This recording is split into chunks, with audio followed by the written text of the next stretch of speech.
Hey, Hello, Jeff, can you hear me okay? Darren. I can hear you loud and clear. Awesome. It is such a pleasure to be talking with you because I've loved your music for decades. But Okay. let's get into it. Mirror to the Sky is the new record coming out in about 6 weeks. But when did you finish it? We finished it just before Christmas, actually. I think we delivered the masters on December the 11th, so they're still pretty current. We spent most of last year on it, on and off. It's. I think people, the initial response has been very, very positive. Was it a difficult album to make? I ask that because some bands have the 10 or 12 songs before they go in and they've demoed them, and other bands just play it out in the studio. They go, well, 6 weeks, we'll see what comes out. Which one was it for Yes on this one?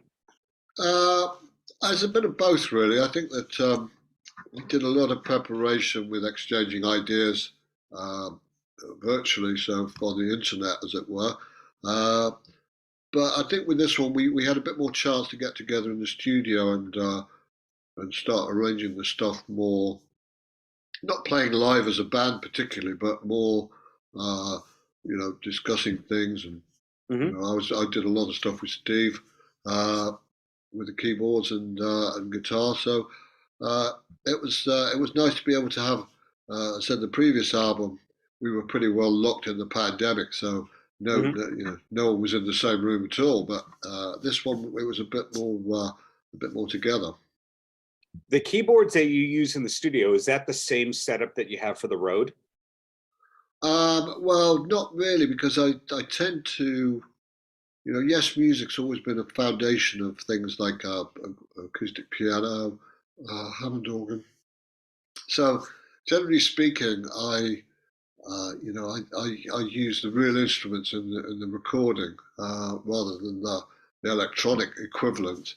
Um, Mhm. but yeah, I mean, it's a mixture of the two, really. I think that I still, I still got quite a few of the bits that I take into the studio, but it's not an identical setup.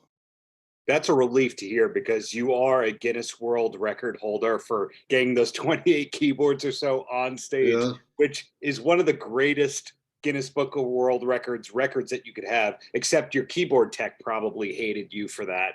Well, But I used to have two actually. There was one guy who couldn't do it on his own. He ended up having very long arms. But no, that was it was an interesting time. I think that it was when we did the MTV Asia and Asia show in 1983, and that was when I actually did play every single one on stage, but it's uh, it's not something that is practical these days, certainly. right, with your gear setup, how much of that is endorsements versus this is the vintage stuff that I wanted to own and do own? Well, the endorsements, some companies throw things at you, but others are less reluctant. And certainly when I started out and I bought a lot of old vintage, what are now vintage synthesizers. Uh, there weren't any deals then, so you had to bite the bullet and go to go to the music store and try something out and pay hard cash for it. But uh, yeah, I mean, in recent times, I've had endorsement deals with a few companies, so it's helpful because when we do traveling, we go to different continents and things like that. Mhm. You've got you've got equivalent setups that you can just put your data in and fire away. Hmm. I mean, you've been doing this at a high level so long that you had Moogs. Oh, by the way, do you say it a Moog or do you say it as Moog, you personally? I think that the correct pronunciation is Moog, and I've heard that from the horse's mouth, so I'm pretty sure Okay. that that's the correct terminology. But I was used to call it a Moog until I was better informed, I think. Well, you were using Moogs on the first wave of it. Then it kind of went away and went out of print. Then we saw with bands like the Rentals and the Moog Cookbook with Roger Manning Jr. that Moogs came back in style. And same Yeah, thing with the Chamberlain. I think that you were using the Chamberlain before, then it went away, and then it kind of came back in the late 90s, early yeah. 2000s. So are you keeping up on trends of keyboards, or is it more people just give you stuff and there you go? Well, I think that nowadays there's so much stuff that's virtual, and a lot of um, those old analog synths, and like you said, the Chamberlain, which is Mellotron, became the Mellotron. I used to have one of those, which is a complicated thing with all tapes running inside it and stuff Yeah. like that. Um, so yeah, I mean, there's so many different simulations now of those old instruments. Uh, that's what I tend to use live. So rather than carting great big heavy keyboards around, you've got it all basically on a laptop. So, So, but I still like to have I still like to have the fundamental sounds available, like a piano or like an organ or like a Moog or you know anything like a polysynth. I think rather than some guys just have one keyboard and they send all patch changes through to change the yeah. sounds. I tend to have a core setup that I can actually I can reach out, and I've always got a piano there. The way I learned about all this stuff was I was interviewing around 2000 the guitarist of Bad Religion, and they made an album with Todd Rundgren, and they'd Right. carted out all their equipment to Todd's studio in Hawaii. And Todd basically went, "What'd you do that for? We're just doing it through these amps that are about yay big." So Yeah. I think Todd preceded all that. When did you start to go more digital in terms of your music making and your production and what you carry on the road? Well, I think I got into it fairly early on in terms of, I was one of the first people to take what was called a Fairlight, which was the first sort of computerized keyboard, and that was with Yes actually in 1980. So I go back to that time. But I've always been fascinated by, technology, how I always try to incorporate digitals with analog so that you've got a combination where I tend to use, digital sound for a strike and an analog for the decay. So Hmm. I think it's whatever works for you really. But certainly I think there was a big resurgence in analog synths when the dance music craze kicked in. Hmm. Uh, and I think Moogs and you know ARPs and all that sort of stuff came back with the veggies because and I think that's probably why they're still ridiculously expensive. Right. When you look to replace, you know, a keyboard like that, you're going to be costing thousands of pounds.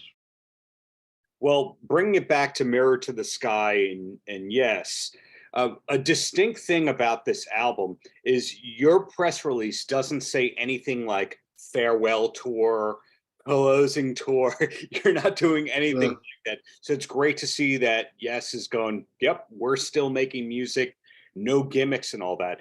Do you know ultimately if this is one of those tours where you'll hit 3 or 4 continents? I think so. Yeah, I think we had to postpone our European tour recently because we couldn't get the necessary insurance to do it. But Hmm. I think that we're going into the States in the fall and then back to Europe, the postponed tour early next year, and then we're going to Japan and probably back to the States again. So there's a fair amount of touring on the horizon for Yes. So this is no farewell album, let me tell you. I think this is just we're just beginning. That's great to hear. Now, what drew me into you and your career was the first Asia album. To me, that's a desert island disc, one of the 10 favorite discs of all time. Do you still think highly of that, or are you tired of Asia and the early work? No, I'm very proud of that first album. I think that we somehow we managed to hit the psyche of you know the students as it was, particularly in America at the time. So like the college kids were really into that album, and Yeah, it was an MTV album in a day and age when, say, progressive stuff or more complex music wouldn't get on MTV. yeah, and I think that it just happened to everything was right, at that time for us, and the planets aligned, and Hmm. we had a great record label with Geoff Records. Were just starting out, and they had high hopes for. We were the first band signed to their label, so there's a lot of there's a lot of excitement and expectation around that album. But I don't think any of us really thought that it was going to be, the biggest selling album in America for 1982. I know. You can't predict those kind of things, but certainly it set us on a good course. And as I say, I'm still very proud of that album. I think we got a lot right with that album, and it really was a good foundation for the band. I asked if you were tired of it because every now and then I'll speak to somebody who had a huge album in the early 80s, like Gary Newman, for example, Yeah. who hates those albums. And he goes, the fans want to hear them, so I'll play them. But if he never heard it again, I don't think he would be disappointed. Right, right. Yeah. I still get a thrill, if it comes on the radio or whatever. Uh, you just sort of hear the opening chords of Pete at the Moment or something like that, and it's it's nice to be associated with stuff like that, and certainly I've been fortunate in my career that I've had a few landmarks like that to hang my coat on and say, well, that worked out well. Yes, I mean, not just the success with Yes, where you joined in the early 80s and then rejoined not just the Buggles, not just Asia, the sessions with Thompson Twins, Kate Bush, etc. Are you working on anything else in the moment, or is it all Yes all the time for you? No, I think that yes is a lot of period for when we were doing the album, but I've been working on some stuff with a songwriter called Chris Braid. We've done 4 or 5 albums together now called the Downs Braid Association. That's kind of the next one's coming out in September. So Mhm. I produced an album for a rock album actually for a guy who's got a band here. Um, so I've got quite a lot of things that I'm doing, and I'm still writing. Hopefully we'll get some Asian material out at some point again, and I'm sure there'll be another Yes album further down the line. Doesn't stop. Okay, well, down to the last two questions before I let you go. First one, when you're not busy with music and on the road, what's your life like? Where does your free time usually go? Because you're kind of a mystery, Geoff. Um, well, I'll solve the mystery for you. I do a lot of stuff in my studio. I mean, not just writing, but I'm very much into computers and creating new sounds and that kind of thing. So that's quite it's sort of the hobby side of my career, if you like, in a way. But I'm really keen on sports. I go and watch local football team. Uh, I like swimming and walking around, and I live in the countryside, so it's really good. I walk the dogs in the countryside and just generally chill out and have a good time.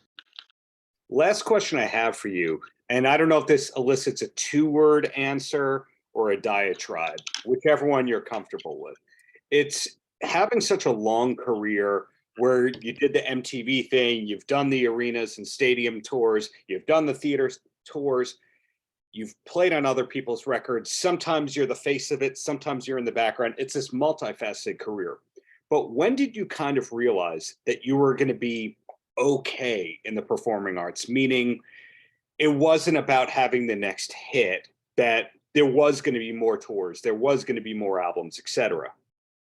Well, I think I was very fortunate in the fact that when we did the Buggles in 1978, 79, we never really planned on going out and playing live. I mean, I'd done a few gigs here and there, but Hmm. it was not, it was never considered to be, it was only a studio band really. So I think that the big moment came is when we joined Yes, and of course that completely opened up my eyes to a whole new chapter of touring and performing live. And so I've always that was the main reason why I think I felt comfortable going out there again, was that it was really like a baptism of fire. I think the first gig was in front of 20,000 people. Right. You know, uh, I think it was in Toronto actually. There were, a gig out there, and so you look at stuff like that and think, well,